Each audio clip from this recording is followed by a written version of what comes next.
Hello everybody, my name's Ryan and I'm a driving instructor, and today, changes to EVs. So, changes to EVs, what's that about? Well, before we get any further, why not like, comment and subscribe? I'm going to jump straight in.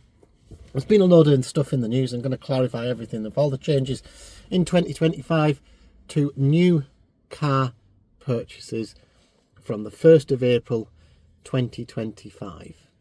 Now, this is kind of quite important.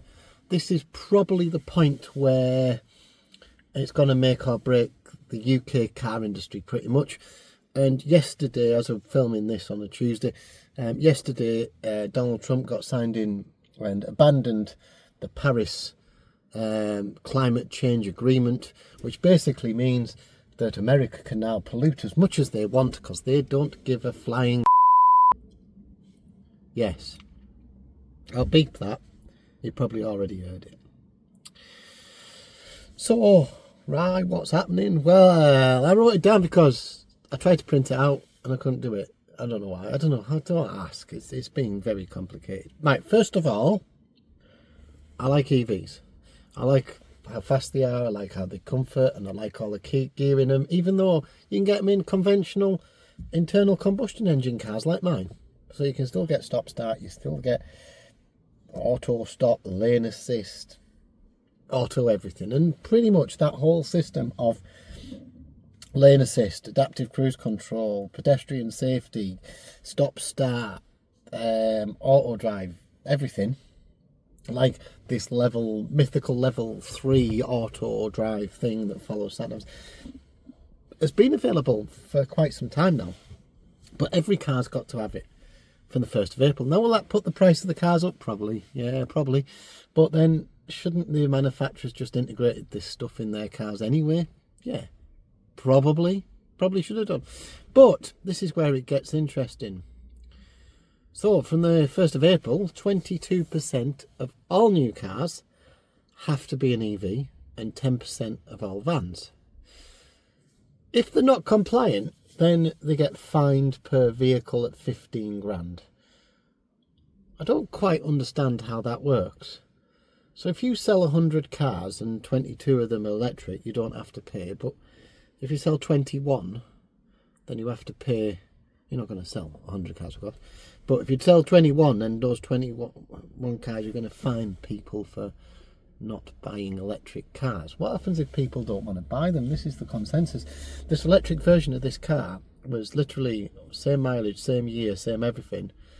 It's like 3 grand cheaper because people can't be bothered. Whatever, charging infrastructure, I don't know. We'll not go down that road.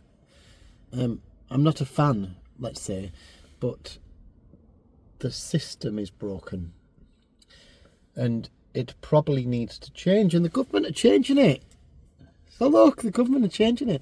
So if you don't sell enough new cars that are electric, then does that mean that the automotive industry as a whole is going to go sideways and down the pan? So it probably won't affect some companies like, say, BYD, where all their cars are electric. IMG, most of their cars are electric now anyway. And like, it probably affect things like probably Renault and Peugeot, those ones that, the budget cars. They're not really budget anymore because most of their cars 25 grand anyway. But the cheaper end of that scale, you remember the little budget cars, little Corsa or something like that, you just sell all them, but 22% of all new cars have to be electric. So if you don't sell enough electric cars and you're going to get fined for every one, surely then those manufacturers are just going to pull out the market, like Ford basically already has. Once that Puma's finished, once that internal combustion engine Puma's finished, and they've announced an electric one, by the way. Oh, the Capri. It's just a VW ID 4, 5, something like that. And that new ID7 is going to be part of Ford Explorer, or already is. Yeah, Ford are pretty much dead because they don't make their own cars. They don't even make their own vans anymore. The Transit's pretty much dead, finished. They're pretty much on their arse. Dearborn, Michigan, where they make them all, are pretty much just for the American market now. Ford of Europe have just internally collapsed on themselves. There's literally no Focus, no Fiesta, no Mondeo, no S-Max, no B-Max, no C-Max. They're pretty much, there's no cars like their traditional lineup. Ford had 18 on their roster of all different types of cars, all different types of engines. Just make one stupid EcoBoost engine and that's about it. Here's another one. EV owners. From the 1st of April, if you buy a new EV, we're going to tax the shit out of you. 10 quid in your first year. And if your car's worth £40,000 or more at purchase, then 410 for 5 years. But it gets significantly worse. If I buy a car that's an internal combustion engine, we're now put that's less than 205 grams per kilometre pollution rate, which actually kind of works out as a 2.2 petrol or a 2.9 diesel V6, I think I worked it out as, for some cars. The tax on an EV is actually more. Yes, you heard it here. So £10 for your first year, £195 an annual price thereafter, which is the same as its ICE counterpart. But if your car is worth over 40 grand, which, let's be honest, most of them are, then unless you lease, then the lease company will pick up your tax, your road tax. You're going to be paying £605 a year road tax for driving your EV. And it gets worse because the government said that pretty much they're certain that EV tax rates on car insurance is going to increase as a stealth tax. So there's, I don't know if anybody knows, but there's an insurance premium tax sold with every insurance policy, and you can ask your insurer what the insurance premium tax rate is, and it's actually going to change. They haven't said what it's going to be, but it's going to be. EV car insurance is up 10% more a year than it was last year, but only 6 to 7, depending on where you go, for internal combustion engines. So EV car insurance is more. If you're leasing, it doesn't matter because the lease company absorbs all this cost. But if I buy a car, so if I buy a car for, let's say I buy a car in December 2028. That car is then 3.5 years old. It's an electric car, but I'm still paying £605 a year to tax the thing, because I guarantee that car's now currently today worth £40,000, because there's no cheap EVs. This car brand new was 30 grand. This is a Vauxhall Mokka. The battery version of this was also 30 grand. Yes, it's a cheaper EV. I just thought about that. I wonder if they're going to flood them with cheap borrow your design BYD cars. I don't know, maybe they will. Do you want to go to London? ULEZ charge £15. Yeah, that's changing, that's going up. But it's also going up for everybody, including EV owners. Hang on. Does that mean that? No. So this is not the pollution one. This is the central one.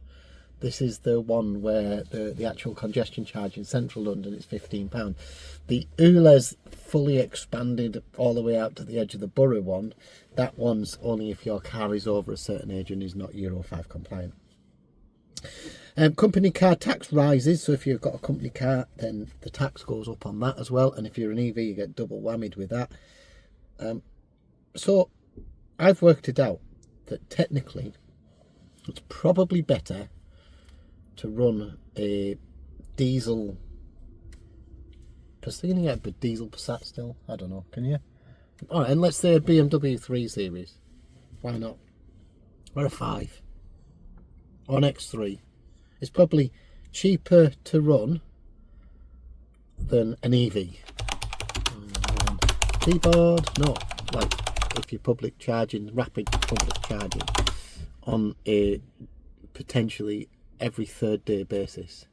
If you are covering more than 100 miles per day, you would potentially have to charge that car once every couple of days. Also, with this weather that we've been having, and I know Norway's got 95% carb EV or something, they've discovered that their infrastructure, they've had to spend millions and millions improving it to get people to charge the cars, because the cars can't go as far because the range is limited due to the cycling of the electricity inside the batteries. There's a report out that a Mercedes owner had a failed battery in an EQS that had just turned 3, just come out of warranty, 10-year battery warranty, claimed that the owner was misusing the car by cycling the battery, by charging it too frequently. And they said, oh, it needs a new battery, and the battery was worth twice the value of the car as it was 3 years later. So that car was worth originally, what, 90,000 brand new. It's now worth 40,000 after 3 years, and the battery was going to cost 80. Can't make it up, really. Is EV the future? Well, no, I don't think it is. I don't think that's the answer. Probably some sort of hybrid might be, and certainly hydrogen. We're not ready. The world isn't ready for hydrogen. What about burning oil? Well, I don't think oil's good enough either. I don't think internal combustion engine is good enough either. I don't think we should have been pressed into this, but the government is effectively making this very difficult to own an EV unnecessarily. Because like I said at the start of the video, I kind of like the idea of them. I kind of like the idea that effectively, if you can charge them at home, it's dirt cheap to run your car. You can run your car for, probably charge it up for like less than £5 or £7 or something, which is great. 200 miles for £7, fantastic, great. Also not forgetting though that the cost of gas and electricity went up again, and we now have one of the highest electricity tariffs in the world, just for good measure. And not only do we have the most expensive electricity in a cost of living crisis across Europe, it's still cheaper. They keep saying this. They keep saying, oh, yesterday we burned 76% renewables, and we've burned 70% renewables since last September. So electricity use is 70% renewable. But they keep putting it up because of the cost of gas. Because we keep burning gas. But if everybody's switching over to electric, we're not bothered about the infrastructure. We know we're using way less electricity than we ever did. We always have, year on year, we reduce that. There's no problem with the infrastructure. It's just the lack of charging points. I'm in this little over in Bedlington, and they've got 2 charge points over there, but one of which is broken because I checked, and the other one charges at 12 kilowatts per hour. So it would take you about 3.5 hours to charge your car at 49p per kilowatt, because I checked it. I thought it was 39, but I've double checked and somebody said it was 49.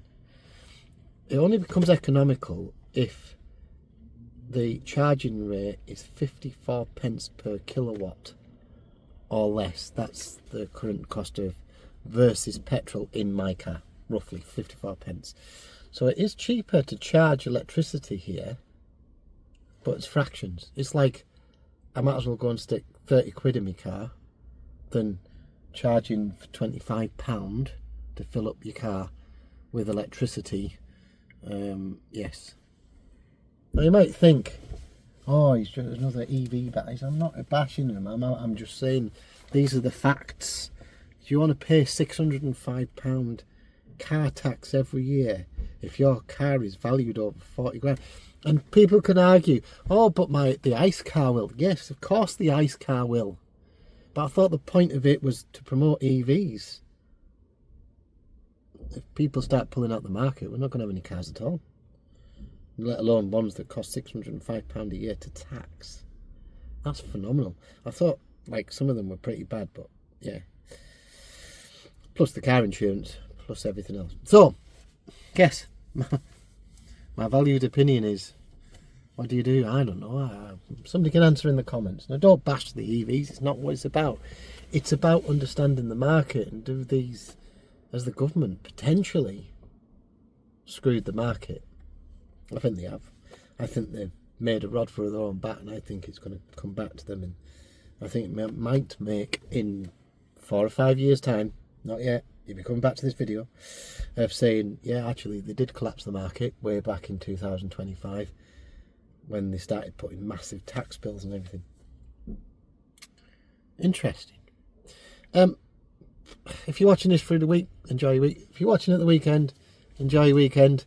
And I'll see you in the next one. Bye for now.